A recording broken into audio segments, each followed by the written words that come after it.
In this video, we're going to be talking about one-step equations with fractions. Now, we know that when we're solving for a variable, we have to get the number with it to be 1.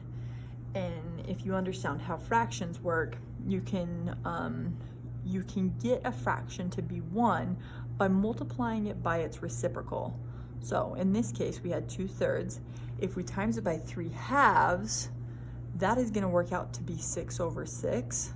3 times 2 is 6, 2 times 3 is 6, and then we have our x. Well, 6/6 is really 1, so we have 1x is equal to, now, because we multiplied this side of an equation by 3/2, we have to multiply this side of an equation by 3/2.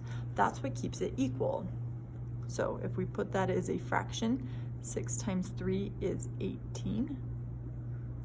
1 times 2 is 2. 18 divided by 2 is 9. So in this case, x is equal to 9.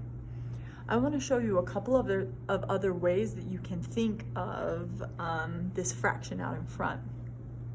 So the next way you can think about it is that it is timesing x. So if you are doing the opposite of multiplication, you can just divide by 2/3. Because you are dividing, remember, order matters in subtraction and in division. So you have to make sure that you put it behind what's already there.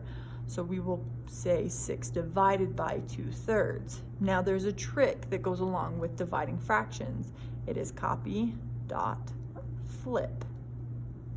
So we will copy our first one, change divide to dot, and then flip our second one. Make that into a fraction. We can put any number as a fraction by putting it over 1. So now we can go straight across the top. 6 times 3 is 18. Straight across the bottom, 1 times 2 is 2. 18 divided by 2 is 9, which is what we got here, which is good. The other way you can think about it is this. You can think about a fraction as doing two different things to your variable. You can think that it is multiplying by your 2, and then because 3 is in the denominator, it's actually dividing it by 3. So this becomes kind of a two-step. You have to get rid of these two steps. You have to times it by 3 to get rid of your denominator. So then you have 2x is equal to 18, and then you can divide by 2.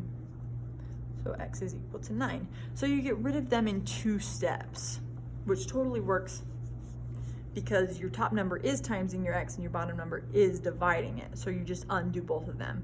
When you do that with your reciprocal and you multiply it by its reciprocal, that's actually what you're doing. You're timesing it by 3 and you're now dividing it by 2, which gets rid of it. But those are different ways that you can think about it. Remember, if you're dividing, you have to put it at the end of what's already there, okay?